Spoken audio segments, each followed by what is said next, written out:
तो हरपाल नाम के एक भक्त थे भगवान के, खूब भजन करते थे, खूब साधना करते थे, नाम जप करते थे, कथा सुनते थे, लेकिन वो ब्याह नहीं कर रहे थे। क्यों? उनकी इच्छा थी कि जैसा मैं भजन करता हूं, जैसी मेरी भक्ति है, जैसा मेरा भाव ठाकुर जी के प्रति है, ऐसी कन्या मिले तो मैं ब्याह करूंगा, नहीं तो जीवन भर ऐसे ही रहूंगा। तभी उनके किसी रिश्तेदार ने आकर के बताया, बोले तेरे लायक कन्या मिल गई मुझको। तो हरपाल जी बोले क्या क्या गुण है उस कन्या का? बोले उस कन्या ने शर्त रखी है, मैं उसी से ब्याह करूंगी जो रोज 1000 संतों को प्रसाद पवाता हो। हरपाल जी बोले अब तो मुहूर्त भी नहीं निकलवाना, कल ही ब्याह करवा दो मेरा। ऐसी कन्या से तो मैं बिना मुहूर्त के ब्याह करूं। मुहूर्त उसके संग देखा जाता है जिसके संग यह संकोच हो या फिर यह दुविधा हो कि पता नहीं जीवन कैसा चलेगा। इससे तो मुझे भरोसा है बढ़िया जाएगा मेरा जीवन, इसी से ब्याह करा दो। कन्या ने शर्त रखी, हरपाल जी हम आपसे ब्याह तो कर रहे हैं पर हमारी शर्त मंजूर है ना, रोज 1000 संतों को प्रसाद पवाना पड़ेगा। बोला मैं निश्चित करूंगा, आप ब्याह कर लो। और ब्याह हो गया। हरपाल जी रोज 1000 महात्माओं को प्रसाद पवाते। अब देखो, अगर कोई संकल्प ले ले कि मैं 1000 महात्माओं को प्रसाद पवाऊंगा, अगर 100 महात्मा ज्यादा बढ़ जाएं, 200 महात्मा ज्यादा, उनको मना करेगा क्या? वो तो अपराध बनेगा उससे। प्रसाद पवाने का संकल्प लिया तो जितने आए सबको बैठाने की जिम्मेवारी उसकी। ऐसी कथा में भी होता है, कथा में जितने लोग आए सबका स्वागत होना चाहिए, सबके लिए स्थान पर्याप्त होना चाहिए। कई जगह प्राइवेट कथा करा, हम तो मना कर देते, मत कराओ भैया, आपको अपराध लगेगा। क्यों? वैष्णव को पता चला कि कथा हो रही, वो सुनने आ गया, जगह नहीं मिली या फिर वो बैठ नहीं पाया, तो खाली रहे भले ही स्थान पर, फिर भी स्थान बड़ा रखो ताकि कोई भी आए तो कोई रहे ना कथा से, नहीं तो कथा कराने वाले को अपराध लगता है। वैष्णव बिना सुने चला गया।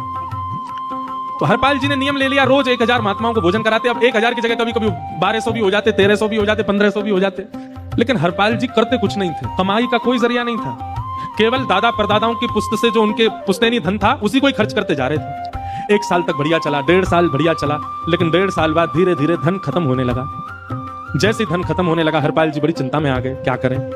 पत्नी को नहीं बताते थे, क्यों? बोले इससे तो शर्त लगी, इसको क्यों बताऊं अपना दुख, इससे तो शर्त मेरी यही शर्त थी कि रोज 1000 संतों को भोजन कराना। तो हरपाल जी ने बाहर जाते और दुकानदारों के यहाँ से जाकर के कर्जा लेने लगे। वो पुराने संपन्न थे तो किसी ने कर्जा देने से मना भी नहीं किया, सब देने लगे, बोले ले जा। इतना कर्जा कर लिया, 6-7 महीने तक कर्जे में भी उनके संत सेवा बंद नहीं हुई।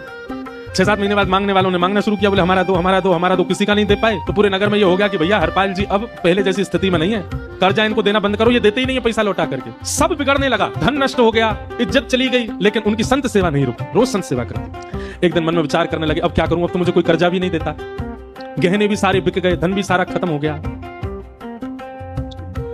तो हरपाल जी ने मन बनाया कि मैं चोरी करूंगा, और चोरी करके ठाकुर जी, आप लोग मत करना ऐसा, चोरी करूंगा। हरपाल जी चोरी करने जाने लगे, लेकिन हरपाल जी का नियम था कि वो किसी के धन की चोरी नहीं करते थे। संपन्न लोगों के घर में जाते थे और उनकी रसोई घर की सामग्री चुरा लाते थे, चीनी, दाल, आटा, चावल, मूंग, नमक, मिर्च, ताकि भंडारा हो जाए सुबह। इस प्रकार महाराज चोरी होने लगी। एक घर की हुई, 2 घर, अब तो हल्ला होने लगा, बोले कि घरों की सामान राशन चोरी हो जाता है। तो बड़ा विचित्र चोर है, धन नहीं चुराता है, राशन चुरा के भागता है। ऐसी चोरी होने लगी महाराज। अब तो लोगों ने अपने अपने घरों में पहरेदारी शुरू कर दी कि चोरी ना हो। तो हरपाल जी को और दिक्कत होने लगी, क्या करें, कैसे करें। धीरे धीरे हरपाल जी इस स्थिति में आ गए कि अब संपन्न लोगों के यहाँ उन लोगों को ढूंढते जो ना कभी संत सेवा करते ना वैष्णव सेवा करते, और उन लोगों के यहाँ जाकर के थोड़ा बहुत धन चुरा लेते, स्वर्ण चुरा लेते। करना कुछ नहीं, अपना घर नहीं बनाते थे, बसाते थे, संत सेवा करते थे। ठाकुर जी रीझ गए हरपाल से। ठाकुर जी बोले देखो ये सब चोरी कर करके और मेरे संतों को पवारा है। ठाकुर जी बोले इस पर अनुग्रह करने जाना। भगवान सिंहासन से उठ करके तैयार होने के लिए गए, और बढ़िया महाराज नकली सी मूंछ लगा करके, ऊपर से पर पाग पहन करके, और थोड़ा पेट सा बाहर निकाल के, गले में खूब सारी जंजीर डाल के, हाथों की हर उंगली में अंगूठी पहन करके, सोने की जूतियां डाल करके, कौंधनी सोने की पहन करके, और एक बैंत समझते वृद्ध लोग लेकर के चलते, बैंत, सोने का मड़ा हुआ बैंत लेकर के ठाकुर जी तैयार हो गए, एक सेठ जी बन गए। लक्ष्मी भैया ने पूछा भगवान बड़ा सुंदर स्वरूप धारण किया, कहां जा रहे हो? बोले अपने भक्त से मिलने जा रहे हैं। रुक्मणी जी बोली मैं भी चलूंगी। भगवान बोले तुम मत चलो, तुम उसको पहचान नहीं पाओगे, तुमसे अपराध बनी जाएगा। बोले नहीं भक्त दर्शन करने मैं तो जाऊंगी। भगवान बोले जल्दी तैयार हो जा। रुक्मणी जी एक सेठानी बन गई, ठाकुर जी सेठ जी बन गए, और दोनों ने मन में विचार किया कि हरपाल जी को दर्शन देना। और यहाँ हरपाल जी की स्थिति क्या थी, अब संत सेवा के लिए कहीं से भी धन नहीं मिल रहा था। तो हरपाल जी एक मार्ग पर जाकर के बैठ गए और सोचने लगे कोई धनवान यहाँ से निकलेगा तो उसको लूट लूंगा, और लूट के भाग जाऊंगा, सारा धन संत सेवा में लगा दूंगा। तभी उस मार्ग पर कोई और तो आया नहीं, ठाकुर जी सेठ बन करके आ गए। और महाराज खूब सारे गहने पहन करके, पाग बढ़िया सोने की जड़ाऊ पाग पहन करके, ऐसे वस्त्र पहन करके, और छम छम करते चलते आ रहे हैं, गहने ही बज रहे हैं ठाकुर जी के। हरपाल जी ने जैसे नेत्र खोल करके देखा, ठाकुर जी के रूप, यौवन और सबरी उनके श्रृंगार को देख करके हरपाल जी बोले ये तो 1 आध साल के भंडारे की व्यवस्था आ रही है सामने से। इतने में ही सेठानी जी, रुक्मणी जी भी आई, उनको ओहो ये तो कम से कम 5-10 साल की व्यवस्था आ रही है। अगर ये दोनों लूट लिए जाएं तो 10 साल चोरी नहीं करनी पड़ेगी। देखो कितना धन संपन्न। हरपाल जी के बगल में जैसे ही ठाकुर जी पहुंचे, हरपाल जी बोले भैया जय श्री कृष्ण प्रणाम। ठाकुर जी तो नाराज हो गए, क्या भगवान का नाम बोलता है सुबह सुबह, तुम सब लोग बड़े पाखंडी हो, ढोंगी हो, और हमने सुना इस गांव में एक रहता है, वो चोरी डकैती करता है और फिर कहते हैं संत सेवा करता है। ऐसी क्या बात की चोरी भैया, करता तो चोरी है, भली उससे भली संत सेवा करता हो। नाम उसका हरपाल है, हम सब जानते हैं। भगवान का नाम मत लो हमारे सामने। हरपाल जी समझ गए, वो तो बिल्कुल भगवत विमुख है, इसकी तो एक अंगूठी भी नहीं छोड़नी मुझको, इसका तो सब लेके जाऊंगा। अगर ये बदले में जय श्री कृष्णा बोलता तो एक आध गहना छोड़ देता इसका में, पर ये तो इतना बिगड़ रहा है भगवान का नाम सुन के, इसका कुछ नहीं छोड़ूंगा, सब ले जाऊंगा। हरपाल जी बोले हाँ भैया, एक रहता तो है डकैत इस गांव में, और उसका कोई पता नहीं हो, कभी भी आ जाता है। लेकिन एक मार्ग जंगल में होकर के है, उसमें गांव में नहीं जाना पड़ता, जंगल से गुप्त चुप निकल करके पूरे गांव पार हो जाएंगे, आप शहर पहुंच जाओगे। उसका रास्ता मुझे ही पता है। सेठ जी बोले तो तुम हमको पार करवा दो। हरपाल जी बोले मैं पार तो करवा दूंगा, लेकिन भगवान मेरे घर कुछ मेहमान आए हैं, उनके भोजन आदि की व्यवस्था के लिए मैं तो बाजार आया था, मेरे पे धन नहीं है, आप यदि मुझको कुछ दे देंगे तो मैं घर पर व्यवस्था करके आऊंगा, तुरंत आपको लेकर के गांव पार करवा दूंगा। ठाकुर जी ने उसको कुछ सोने की मोहर दे दी, बोले लो तुम अपने घर की व्यवस्था कर आओ। हरपाल जी ने सामग्री खरीदी, घर पर पहले व्यवस्था करके आए, बोले आज की व्यवस्था हो जाए, क्योंकि आज तो 10 साल का सब चोरी करना समय लगेगा। पत्नी से कहा भोजन प्रसादी बनाओ, संतों को पवाओ, संत पूछेंगे मैं कहां है तो कहना कि आप लोगों की 10 साल की व्यवस्था करने गए आज। हरपाल जी लौट करके आए और सेठ जी से कहा आइए आइए चल दीजिए मेरे साथ, और हमारे संगी चलना बिल्कुल। ठाकुर जी रुक्मणी जी चलने लगे। जैसे ही विहंगम जंगल में पहुंचे, भयंकर भयावह जंगल, बीच जंगल में जैसे ही पहुंचे, हरपाल ने पीछे मुड़ करके देखा, दोनों चले आ रहे हैं। तुरंत महाराज वो तो अपने रूप में आ गया, शेर की तरह गर्जना करने लगा, अपनी लाठी धर दी सामने और अपने सिर का स्वाफा निकाल करके सामने बिछा दिया। भगवान जो सेठ जी के रूप में आया, भगवान बोले भैया जी क्या कर रहे हो? बोले मैं ही हरपाल हूं। सारी सामग्री निकालो, डाल दो यहाँ पे, एक चीज भी मत छोड़ना, नहीं तो तुम जानते नहीं हो तुम्हारा क्या करूंगा। ठाकुर जी तो थर थर कांपने लगे।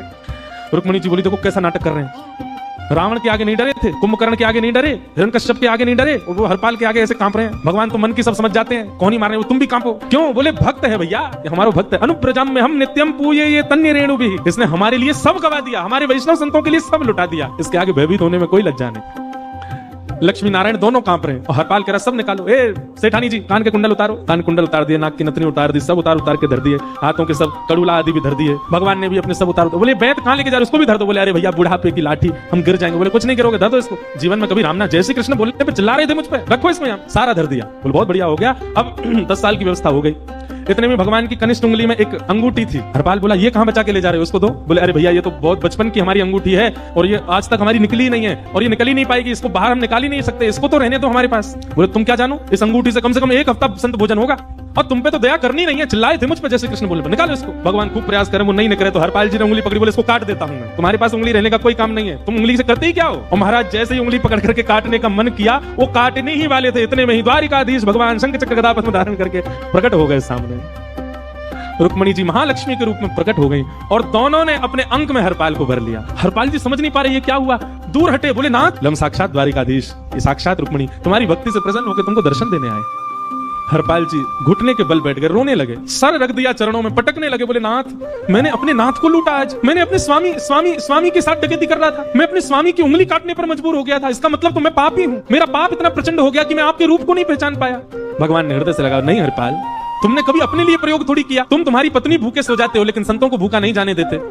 ठीक है उसके लिए भले ही तुमने वह गलत मार्ग अपनाया जो नहीं अपनाना चाहिए था, परंतु उसमें उद्देश्य कोई और तो नहीं था, मेरे जनों की सेवा ही तो थी, मेरे वैष्णवों की सेवा। और देखो हरपाल एक मेरी बात सुनो, आज तुम्हारे मन में ग्लानि होती है कि तुमने दूसरों का धन हड़प करके और उससे संत भोजन कराया। वास्तव में इसका विधान शास्त्रों में यह बताया गया, जिसके धन से भोजन बना और संतों ने पाया, परोसा भले ही किसी ने भी हो, कार्यक्रम भले ही किसी ने भी कराया हो, पर धन जिसका लगता है पुण्य उसी को मिलता है। तुमने तो अपने गांव के शहरों के उन लोग जो कभी संत सेवा नहीं करते थे उनके धन चुरा करके उनको पुण्य बांटा है, तुमने कुछ गलत नहीं किया है। हाँ अपने प्रयोग में यदि लेते तो पाप हो जाता, लेकिन तुमने तो एक रत्ती भी अपने प्रयोग में नहीं ली, सब संतों में लगा दी और जितने लोगों का धन चुराया उन सबको पुण्य प्रदान कर दिया। हम तुमसे बड़े प्रसन्न हैं। हरपाल जी चरणों से लिपट के बोले नाथ आप बड़े कृपालु, बड़े दयालु। भगवान बोले अब हमने दर्शन दे दिया, अब हम जाएं। और सुनो ये सारा धन हमने दिया है, 10 साल का नहीं होगा इससे, तो बोले जब तक तुम जीवित रहोगे तब तक की सेवा बनेगी, इससे संत सेवा चलती रहेगी। ये सारा धन आभूषण हम लेकर के इसीलिए आए थे ताकि तुमको अब कभी किसी से मांगना ना पड़े, किसी से हड़पना ना पड़े। भगवान जाने लगे तो हरपाल जी चरणों में गिर गए, बोले नाथ आज मैं आपके दर्शन कर पाया, मैं संत सेवा कर पाया, इसमें सबसे बड़ा योगदान मेरी पत्नी का है। उसने नियम नहीं बनाया होता तो शायद मैं कभी ऐसा नहीं करता। आप उसको दर्शन दिए बिना जाएंगे, मैं उसको क्या बताऊंगा, मैं उससे जाकर कह भी नहीं पाऊंगा कि आप मुझे मिले और उसकी वजह से आप मुझे मिले, कृपा कर उसको दर्शन दे दीजिए। ठाकुर जी बोले ठीक है। तुरंत लक्ष्मी नारायण भगवान ने छोटे छोटे बालकों का रूप धारण कर लिया और हरपाल जी की गोद में बैठ गए और हरपाल जी अपनी गोद में लेकर के ठाकुर जी को घर पर आए और आकर के अपनी अरे सुनो देखो कौन आए हैं। जैसे बाहर आकर के देखा तो नन्हे से ठाकुर जी, नन्ही से रुक्मणी जी गोद में बालकों की भांति बैठे हैं। बोले अरे इतने सुंदर सुंदर बालक। बोले बालक नहीं है, ये साक्षात जगन्नाथ भगवान, साक्षात रुक्मणी जी, साक्षात द्वारिकाधीश हैं। तुरंत ठाकुर जी अपने रूप में प्रकट हो गए और दोनों दंपति को दर्शन देकर के भगवान वहां से प्रस्थान कर गए।